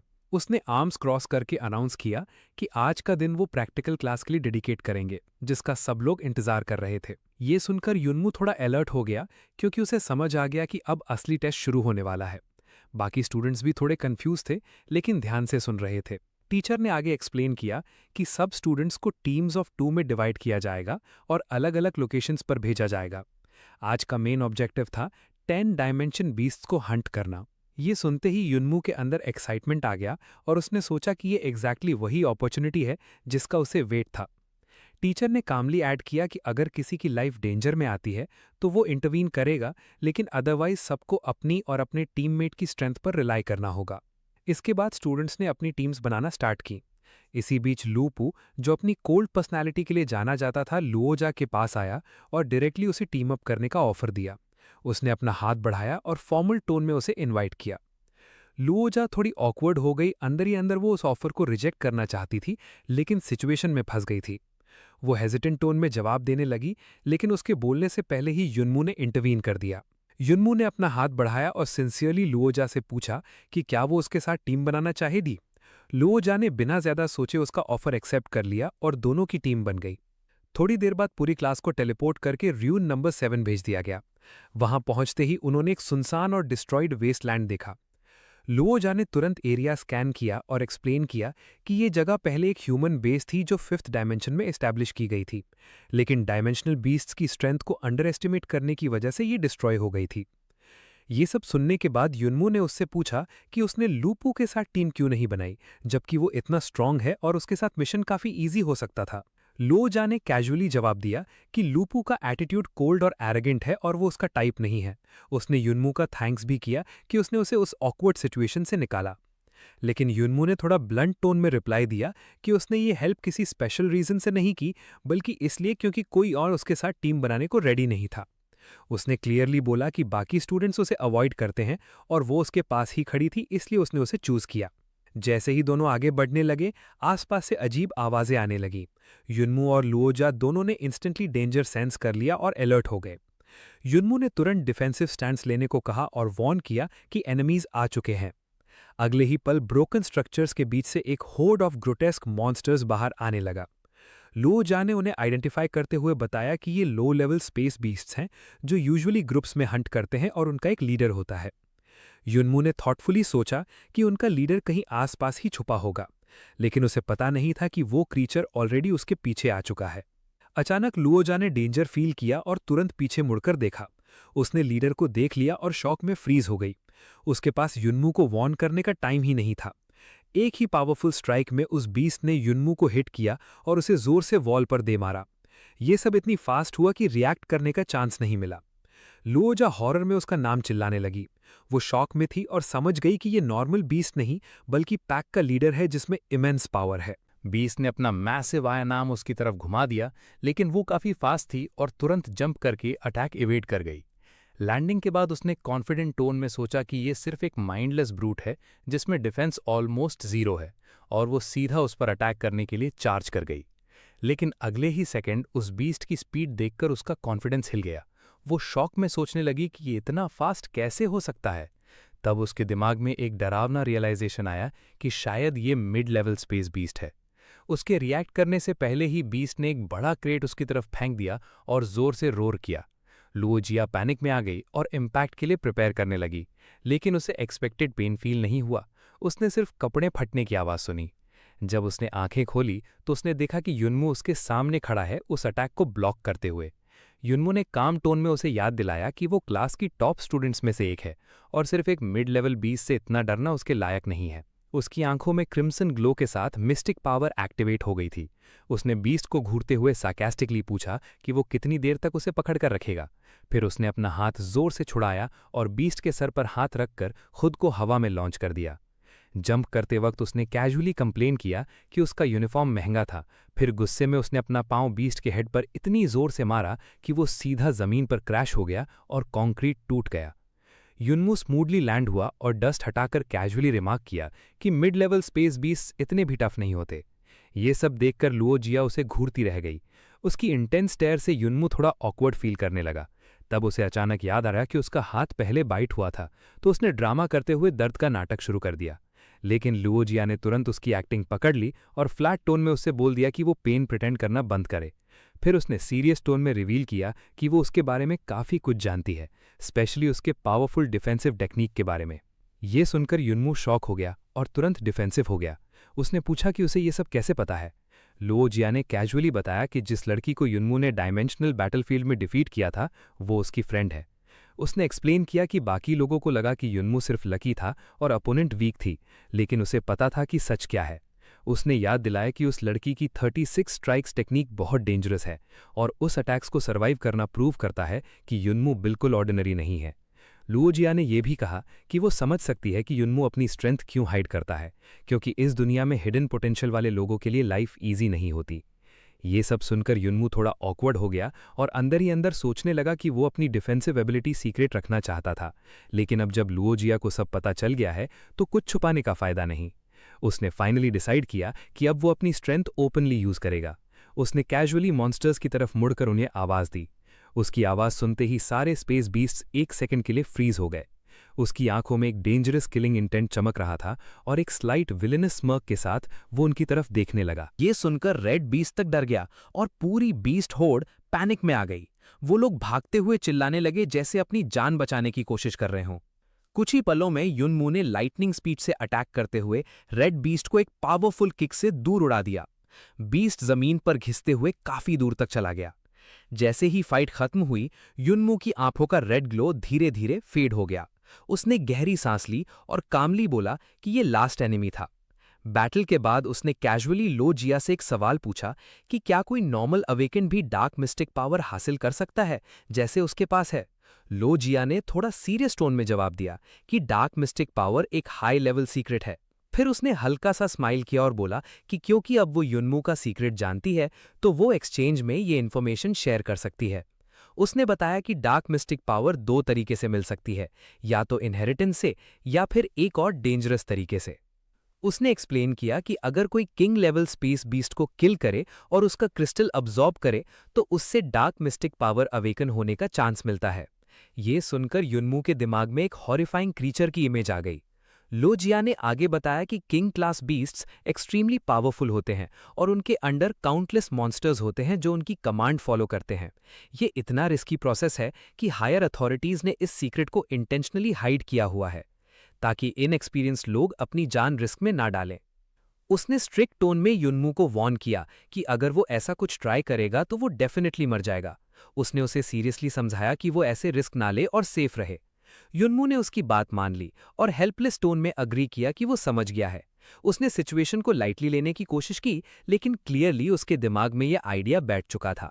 दूसरी तरफ रुइन के बाहर ली बोवेन बोर हो रहा था और सोच रहा था कि स्टूडेंट्स इतना टाइम क्यों ले रहे हैं। तभी ट्रांसपोर्ट गेट से एक आवाज आई जिससे उसका अटेंशन वहां चला गया। वो क्यूरियस हो गया कि कौन सी टीम सबसे पहले वापस आई है। थोड़ी देर बाद युनमू और लो जिया गेट से बाहर निकले। दोनों अभी भी बात कर रहे थे और लो जिया उसे स्ट्रिक्ट टोन में रिमाइंड कर रही थी कि वो किंग लेवल बीस्ट के चक्कर में ना पड़े। युनमू ने थोड़ा हेल्पलेस होकर रिप्लाई दिया कि वो ऑलरेडी समझ गया है और वो ऐसा कुछ नहीं करेगा। तभी ली बोएन ने उन्हें देखकर टीज करते हुए कहा कि उसे एक्सपेक्टेड नहीं था कि वो दोनों सबसे पहले मिशन कंप्लीट करेंगे। ये सुनकर युनमू एक सेकंड के लिए फ्रीज हो गया। ली बोएन ने कैजुअली पूछा कि उनका एक्सपीरियंस रुइन नंबर 7 में कैसा रहा, लेकिन जवाब देने के बजाय युनमू ने सीधा उसके पास जाकर उसके फेस पर अपना बूट रख दिया। गुस्से में युनमू ने उसे कन्फ्रंट किया और पूछा कि जब कहा गया था कि वहां सिर्फ लो लेवल बीस्ट्स होंगे तो फिर मिड लेवल बीस्ट वहां कैसे था। उसने क्लियरली बताया कि लो जिया ऑलमोस्ट मर ही गई थी उस अटैक में। ये सुनकर ली बोवेन बिल्कुल स्टन रह गया और तुरंत डिनाई करने लगा कि उसे इस बारे में कुछ नहीं पता। उसने सरप्राइज शो किया जैसे वो सच में अनअवेयर हो। लेकिन युनमू उसके आंसर से सैटिस्फाइड नहीं हुआ और गुस्से में वहां से निकल गया, कंप्लेन करते हुए कि ये स्कूल के इंस्ट्रक्टर्स क्या कर रहे हैं। ली बोएन ने उसके रिएक्शन देखकर थोड़ा सार्कास्टिक टोन में सोचा कि शायद उसके लिए मिड लेवल बीस्ट भी काफी नहीं था। पोर्टल से अचानक दो फिगर्स बाहर आए और एक चम्मचगिरी भरी आवाज सुनाई दी जिसमें हो यू ने प्राउडली कहा कि उसके लिए लूपू के साथ टीम बनाना एक ऑनर था। उसने बोस्ट करते हुए बताया कि उसने तुरंत 10 लो टेयर स्पेस बीस्ट्स को खत्म कर दिया और कॉन्फिडेंस से ऐड किया कि इस स्पीड से तो वो लोग डेफिनेटली फर्स्ट आने वाले थे। लेकिन उसकी बात खत्म होने से पहले ही युनमू और लुओजिया उनके सामने अपीयर हो गए। युनमू ने एक प्लेफुल स्मॉक के साथ उन्हें ग्रीट किया और सरकास्टिकली होयू को टीज किया कि उसने कैसे ग्रेट लूपू को इतना स्लो कर दिया कि वो लेट आ गए। बिना ज्यादा रुके युनमू ने कैजुअली हाथ हिलाकर वहां से जाना शुरू कर दिया, लेकिन जाते जाते उसने एक शार्प टॉन्ट भी दे दिया कि लूपू को अपने फॉलोअर्स चूज करते वक्त थोड़ा केयरफुल होना चाहिए, हर किसी को उठा लेना सही नहीं होता। ये इंसल्ट सुनते ही होयू का गुस्सा फट पड़ा, लेकिन लूपू ने उसे तुरंत रोक लिया। फिर लूपू खुद आगे बढ़ा और युनमू से बात करने की कोशिश की, लेकिन युनमू ने उसकी बात को लाइटली लेते हुए इग्नोर कर दिया और सीधा वहां से निकल गया। इसके बाद लुओजिया ने डायरेक्टली युनमू से पूछा कि उन्होंने इतनी जल्दी मिशन कैसे कंप्लीट किया। उसे डाउट था कि शायद युनमू की स्ट्रेंथ एक्चुअली उतनी सिंपल नहीं है जितनी दिखती है। लुओजिया थोड़ी ऑकवर्ड हो गई क्योंकि वो सच रिवील नहीं करना चाहती थी। उसने सिचुएशन हैंडल करने के लिए एक एक्सक्यूज दे दिया कि बीस्ट्स के एट्रीब्यूट उसकी एबिलिटीज के लिए परफेक्ट मैच थे, इसलिए वो जल्दी क्लियर हो गया। लेकिन लूपू को उसका जवाब कन्विंसिंग नहीं लगा। उसने अंदर ही अंदर डाउट किया कि शायद बात सिर्फ एलिमेंटल एडवांटेज की नहीं है। नियर बाय कुछ स्टूडेंट्स युनमू की लक की बात करने लगे, कहने लगे कि उसे स्ट्रांग पार्टनर मिल गया, इसलिए उसे बिना मेहनत के टॉप मार्क्स मिल गए। ये सुनकर दुस यांग ने उनकी बात को डिसमिस कर दिया और कामली बोला कि लक जैसी कोई चीज नहीं होती, ये बस लोगों का बहाना होता है। टाइम फास्ट फॉरवर्ड हुआ और 6 महीने बीत गए। एक डेजोलेट रूइन में युनमू ने एक इंजर्ड बीस्ट को फिनिश किया और आसपास पड़ी लाशों को देखकर बोर फील करने लगा। उसने सोचा कि रूइन नंबर 7 में ट्रेनिंग अब उसके लिए यूजलेस हो चुकी है। कैजुअली चलने लगते हुए उसने सोचा कि ट्रेनिंग डेज ऑलमोस्ट खत्म हो गए हैं और अपकमिंग टूर्नामेंट ज्यादा इंटरेस्टिंग होगा। उसकी आंखों में एक्साइटमेंट चमक उठी जब उसने जीन जो कॉन्टिनेंट रैंकिंग टूर्नामेंट के बारे में सोचा। कैंपस वापस आकर उसने रिफ्लेक्ट किया कि पिछले 6 महीने कितनी जल्दी निकल गए, लेकिन उसे ये भी फील हुआ कि उसका करंट ग्रोथ शैडो सिस्टम के कंपैरिजन में कुछ भी नहीं है। जब उसने सिस्टम के बारे में सोचा जो पूरे 6 महीने से अपडेट हो रहा था, तो उसका पेशेंस टूटने लगा। फ्रस्ट्रेशन में उसने सोचा कि ये सिस्टम बिल्कुल यूजलेस हो गया है। नेक्स्ट मॉर्निंग असेंबली के टाइम युनमू ने थक कर कंप्लेन किया कि स्कूल इतनी सुबह सुबह सबको क्यों बुलाता है, जबकि वो रात भर ट्रेनिंग करता रहा था। जैसे ही सब स्टूडेंट्स असेंबल हो गए, इंस्ट्रक्टर आगे बढ़ा और कामली अनाउंस किया कि सबको यहाँ बुलाने के पीछे एक इम्पॉर्टेंट रीजन है। इंस्ट्रक्टर ने सब स्टूडेंट्स को एड्रेस करते हुए बताया कि उन्हें आज इसलिए बुलाया गया है क्योंकि एक हफ्ते बाद सिटी रैंकिंग बैटल स्टार्ट होने वाला है। ये सुनते ही सबका अटेंशन इंस्टेंटली उस पर फिक्स हो गया। उसने आगे एक्सप्लेन किया कि next week Tianyun hall GM river पर डिसेंड करेगा, जहां हर सिटी के न्यू कमर्स 5 से 7 मेंबर्स की टीम्स बनाकर स्पेस बीस्ट्स हंट करेंगे। उन्होंने क्लैरिफाई किया कि हर टीम के टोटल पॉइंट्स डिसाइड करेंगे कि उनकी सिटी का ओवरऑल रैंकिंग क्या होगा। फिर उसने अपना हाथ हल्का सा वेव किया और तुरंत dozens of floating camera like orbs appear हो गए। उसने बताया कि ये स्पेस आइज 24/7 सबको मॉनिटर करेंगे और हर एक्शन लाइव ब्रॉडकास्ट होगा, इसलिए चीटिंग का कोई चांस नहीं है। एक ऑब अचानक युनमू के बिल्कुल पास आ गया, जिससे वो थोड़ा स्टार्टल्ड हो गया। इंस्ट्रक्टर ने लास्ट रिमाइंडर देते हुए कहा कि सब लोग इल्यूजनिस्ट गिल्ड के प्रिपेयर्ड सर्वाइवल आर्मर लेना ना भूलें और टीम्स फ्रीली फॉर्म कर सकते हैं। इसके बाद उसने सबको गुड लक विश किया। युनमू ने एक बड़ा केस उठाते हुए डिसाइड किया कि वो अपने फादर का दिया हुआ बैटल आर्मर यूज करेगा और लोजिया के साथ टीम बनाएगा, लेकिन जब उसने उसे अप्रोच किया तो वो थोड़ी ऑकवर्ड और अपोलोजेटिक हो गई। उसने एक्सप्लेन किया कि उसे ऑलरेडी एक टीम में असाइन कर दिया गया है, लू पू और हो यू के साथ। गिल्ड का डिसीजन था कि टॉप अवेकनर्स को अलग अलग नहीं बांटना चाहिए, वरना सिटी की रैंकिंग अफेक्ट होगी। ये सुनकर युनमू थोड़ा डिसअपॉइंटेड हुआ, लेकिन उसने कामली उसके हेड पर हाथ रखकर कहा कि वो गिल्ड के ऑर्डर्स फॉलो करे। उसने कैजुअल टोन में बोला कि उसे कोई प्रॉब्लम नहीं है और फिर वहां से निकल गया। लूजिया ने उसे रोककर कंसर्न के साथ पूछा कि वो खुद क्या करेगा। युनमू ने हल्का सा वेव करके उसे टेंशन न लेने को कहा, लेकिन अंदर ही अंदर वो सोच रहा था कि शायद कोई भी उसके साथ टीम बनाना नहीं चाहता। तभी डशांग ने उसे आवाज दी और फ्रेंडली तरीके से अप्रोच किया। उसने स्माइल के साथ युनमू के शोल्डर पर हाथ रखकर पूछा कि क्या वो उसकी टीम ज्वाइन करना चाहेगा। युनमू इंस्टेंटली सस्पिशियस हो गया क्योंकि उन दोनों ने कभी प्रॉपर्ली बात भी नहीं की थी, लेकिन थोड़ा सोचने के बाद उसने डिसाइड किया कि अब उसके पास ज्यादा ऑप्शंस नहीं हैं, इसलिए उसने ऑफर एक्सेप्ट कर लिया। दशांग बहुत एक्साइटेड हो गया और उसे बाकी टीम मेंबर्स से मिलाने ले गया। वहां पहुंचने पर युनमू ने देखा कि टीम में मोस्टली रिच फैमिलीज के लड़के थे, लिंग जो सेकंड रिचेस्ट का बेटा था और लू गांग जो थर्ड रिचेस्ट का बेटा था। उन्हें देखकर युनमू ने अंदर ही अंदर सार्कास्टिकली सोचा कि ये कोई रिच किड सपोर्ट ग्रुप लग रहा है। तभी डशांग ने एक्साइटमेंट में पार्टी पॉपर चलाकर ऑफिशियली टीम फॉर्मेशन अनाउंस कर दिया। लेकिन जब हेड काउंट हुआ तो पता चला कि टीम में सिर्फ 4 लोग हैं, जबकि मिनिमम 5 मेंबर्स रिक्वायर्ड हैं। ये सुनते ही युनमू को एक बुरा सा फीलिंग आया और उसने रिग्रेट करना स्टार्ट कर दिया कि शायद उसने गलत डिसीजन ले लिया है। उसने सोचा कि क्या अब भी टीम छोड़ना पॉसिबल है, क्योंकि उसे लग रहा था कि ये पूरी टीम थोड़ी क्लूलेस है। अगले दिन युनमू ने अपना सर्वाइवल आर्मर बेच दिया। ट्रांजैक्शन कंप्लीट होने के बाद सेलर ने उसे एक छोटा पाउच दिया और पोलाइटली बताया कि उसमें 7500 स्पेस कॉइन्स हैं। मनी पाउच को देखते ही यूनमू बिल्कुल स्टन रह गया। उसने डिसबिलीव के साथ रियलाइज किया कि आर्मर सिर्फ 7500 स्पेस कॉइन्स में ही बिक पाया, जो प्रैक्टिकली कुछ भी खरीदने के लिए काफी नहीं था। उसने सोचा कि इस अमाउंट से तो वो एक डिसेंट टेंट भी अफोर्ड नहीं कर सकता। बाकी एसेंशियल इक्विपमेंट तो दूर की बात थी। आसपास रिच किड्स को बिना सोचे समझे पैसे उड़ाते देखकर उसके अंदर एक हेल्पलेसनेस और हल्का सा जेलसी का फीलिंग आया। उसने मन ही मन एक्सेप्ट किया कि वो इन लोगों की लाइफस्टाइल से काफी दूर है। तभी लू गैंग ने एक डिस्प्ले केस की तरफ पॉइंट करके कैजुअली बोला कि उसे चीप आइटम्स नहीं चाहिए और बाकी सब कुछ पैक कर दिया जाए।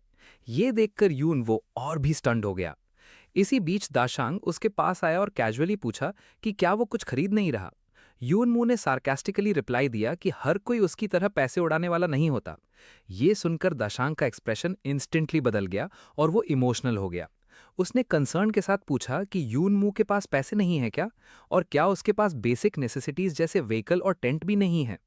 यूनमू ने सीधा और फ्लैट टोन में जवाब दिया कि उसके पास ना व्हीकल है और ना ही वो टेंट लेने वाला है। वो खुद भाग लेगा और जमीन पर सो जाएगा। ये सुनते ही दाशांग इमोशनल हो गया और उसने यूनमू का हाथ पकड़कर रोना स्टार्ट कर दिया, बोलते हुए कि वो उसे इतनी पिटिफुल कंडीशन में नहीं देख सकता। यूनमू इस रिएक्शन से बिल्कुल शॉक हो गया और कंफ्यूज होकर पूछा कि वो इतना ओवर रिएक्ट क्यों कर रहा है। दाशांग ने बिना कुछ सुने उसे खींचना शुरू कर दिया और सीधा काउंटर पर जाकर अपना कार्ड स्लैम कर दिया। उसने लाउडली अनाउंस किया कि सारा गियर पैक किया जाए। शॉपकीपर ने क्विकली टोटल बताया 143,000 स्पेस पॉइंट्स। दाशांग ने बिना हेजिटेट किए पेमेंट अप्रूव कर दिया। यूनमू साइड में खड़ा बस उसे डिसबिलीफ में देख रहा था। इसके बाद दाशांग ने उसके लिए एक व्हीकल भी खरीद लिया और ऑर्डर दिया कि वो यूनमू के नाम पर रजिस्टर हो। साथ ही उसने एक हाई एंड टैंक भी बुक कर दिया फ्यूचर के लिए। यूनमू बैग से घिरा हुआ खड़ा था और अंदर ही अंदर सोच रहा था कि पैसे की पावर क्या होती है। जब शॉप ओनर ने कैजुअली बताया कि last transaction 12.7 million space coins का था, तो यूनमू और भी स्टंड हो गया। दाशांग ने यहां तक नहीं रुका, उसने सबसे एक्सपेंसिव हाई टेक टेंट भी खरीद लिया जिसका प्राइस 6 मिलियन स्पेस कॉइन्स था और बिना सोचे समझे पेमेंट कर दिया। ये सब देखकर यूनमू को लगने लगा जैसे वो किसी स्पॉन्सर के अंडर आ गया हो। उसने मन ही मन एक्सेप्ट किया कि पैसा होना सच में एक अलग लेवल का कंफर्ट देता है। कुछ देर बाद मिस्टिक गिल्ड के बाहर हो यू सार्कास्टिक टोन में लूपू से पूछ रहा था कि क्या यूनमू क्वालिफायर्स तक भी पहुंच पाएगा। लूपू ने कोल्ड टोन में जवाब दिया कि उसे नहीं पता। हो यू ने फिर स्नीयर करते हुए बोला कि अब जब लोआजा उनके टीम में है, यूनमू के पास कोई पार्टनर नहीं बचा। लेकिन लूपू को समझ नहीं आया कि हो यू यूनमू को लेकर इतना ऑब्सेस्ड क्यों है। हो यू ने सीधा जवाब दिया कि उसे यूनमू जैसे लो बॉर्न इंसान का इतना कॉन्फिडेंट और प्राउड बिहेव करना बिल्कुल पसंद नहीं है। तभी अचानक एक स्पोर्ट्स कार तेज स्पीड से उनकी तरफ आई। होयू मुश्किल से साइड में हटेगा और गुस्से में ड्राइवर पर चिल्लाने लगा। कार के अंदर से कामली यूनमू की आवाज आई, जिसने कैजुअली ग्रीट किया कि काफी टाइम हो गया उनसे मिले हुए। ये देखकर होयू शॉक हो गया और पूछा कि वो यहाँ क्या कर रहा है। यूनमू ने कूल टोन में रिप्लाई दिया कि वो यहाँ मिशंस लेने आया है, क्योंकि रैंकिंग बैटल स्टार्ट होने वाले हैं और वो पहले ही कुछ क्वेस्ट्स कंप्लीट करना चाहता है। युनमू ने कामली बताया कि वो मिशंस लेने आया है और रैंकिंग बैटल से पहले कुछ क्वेस्ट्स कंप्लीट करना चाहता है। उसकी बात सुनते ही होयू ने उसका मजाक उड़ाना शुरू कर दिया और सार्कास्टिकली पूछने लगा कि क्या उसे अब तक कोई टीम भी मिल गई है। लेकिन होयू अपनी बात पूरी करता उससे पहले ही एक आवाज पीछे से आई, जिसमें किसी ने युनमू को बुलाया। सब ने तुरंत मुड़कर देखा और लूपू और होयू दोनों शॉक हो गए। उन्होंने देखा कि कई सुपर कार्स खड़ी थीं और दाशांग उनमें से एक के हुड पर बैठा हुआ फुल कॉन्फिडेंस और वेल्थ शो कर रहा था। उसने कैजुअली युनमू से पूछा कि कार कैसी लगी और अगर पसंद ना आए तो वो और बेटर ले देखा।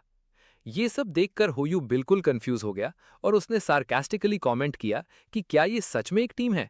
उसने रिच किड्स को अंडर एस्टिमेट करते हुए बोला कि क्या ये लोग मॉन्स्टर से फाइट करेंगे या उन पर पैसे फेंकेंगे। उसने ये भी पॉइंट आउट किया कि उनकी टीम अभी भी एक मेंबर शॉर्ट है। युनमू ने भी ये नोटिस किया और दाशांग की तरफ मुड़कर कुछ पूछने ही वाला था कि दाशांग ने कामली बताया कि उसने ऑलरेडी फिफ्थ मेंबर अरेंज कर लिया है। उसने अपनी वॉच चेक करते हुए कहा कि वो लड़की किसी भी मोमेंट आ जाएगी। तभी एक लाउड मोटरसाइकिल की आवाज सुनाई दी और सबका अटेंशन उस डायरेक्शन में चला गया। कुछ ही सेकंड्स में एक लड़की बाइक पर आई और एक स्टाइलिश ड्रिफ्ट करते हुए रुक गई, जिससे स्मोक और बर्निंग रबर का इफेक्ट क्रिएट हो गया। ये एंट्री देखकर सब इंप्रेस हो गए। होयू ने उसे देखकर फिर से सार्कास्टिक टोन में कमेंट किया कि क्या ये उनका फिफ्थ मेंबर है। लेकिन लूपू ने तुरंत उस लड़की को पहचान लिया और शॉक में बोला कि वो फोंगहुआ सिटी की सेकंड हाई की स्टूडेंट है जिसे आइस ब्यूटी के नाम से जाना जाता है, लिंग यू।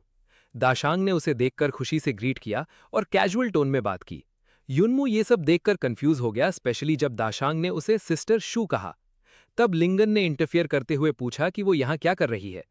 युनमू ने उन दोनों को देखकर मजाक में बोला कि लगता नहीं कि वो दोनों एक ही फैमिली से हैं, जिससे लिंगन थोड़ा ऑफेंड हो गया। सिचुएशन टेंस होने लगी तो लूपू ने इंटरवीन करके कामली समझाने की कोशिश की कि लिंग्यू दूसरे सिटी से है और अगर वो उनकी टीम ज्वाइन करेगी तो चीटिंग कंसिडर होगा और उनकी सिटी का स्कोर इफेक्ट हो सकता है। लेकिन लिंग्यू ने ऑलरेडी सोल्यूशन प्रिपेयर कर लिया था। उसने बताया कि वो ऑफिशियली गोफोंग एकेडमी ट्रांसफर हो चुकी है, इसलिए कोई इशू नहीं होगा। होयू ने क्वाइटली लूपू से पूछा कि क्या वो लड़की इतनी स्ट्रांग है। लूपू ने सीरियस टोन में एक्सप्लेन किया कि लिंग्यू एक second rank black grade mistake है और उसकी ट्रेनिंग एक पावरफुल मास्टर के अंडर हुई है। उसकी कॉम्बैट स्किल्स उनकी जनरेशन में काफी फेमस है। दूसरी तरफ दाशांग मॉडेस्ट बनने की एक्टिंग कर रहा था और बोल रहा था कि उन्हें उससे ज्यादा एक्सपेक्ट नहीं है, बस टीम कंप्लीट करनी थी। लिंग्यू ने कामली उन्हें ग्रीट किया और कैजुअली मेंशन किया कि वो उन्हें काफी टाइम से जानती है। फिर उसने अपने भाई लिंगन को चीक पकड़कर स्कोल्ड किया और बताया कि उनके पेरेंट्स ने सुना है कि उसका रैंकिंग काफी लो है, इसलिए वो उसे इंप्रूव करने आई है। जब वो उसे लेक्चर दे रही थी, दाशांग ने बीच में बोलकर सजेस्ट किया कि अब जब टीम कंप्लीट हो गई है तो उन्हें रजिस्ट्रेशन कर लेना चाहिए। इसी बीच लिंग्यू का अटेंशन युनमू पर गया। उसने उसे ऑब्जर्व किया और फील किया कि उस लड़के में कुछ अलग बात है। एक हफ्ते बाद सब टीम्स एक कॉन्वॉय के थ्रू बैटल लोकेशन पर पहुंचे। अनाउंसमेंट हुआ कि तियानयुन फोर्ट्रेस लैंड कर चुका है और गेट जल्दी ओपन होने वाला है। साथ ही स्टूडेंट्स को एनकरेज किया गया कि वो अच्छा परफॉर्म करें। गेट ओपन होते ही सारी व्हीकल्स अंदर एंटर करने लगी। एंट्री के वक्त एक फाइनल मैसेज दिया गया जिसमें सबको गुड लक विश किया गया। दूसरी तरफ सिटी सेंटर में लोग एक मैसिव स्क्रीन पर ये सब लाइव देख रहे थे और क्राउड में एक्साइटमेंट क्लियरली फील हो रही थी।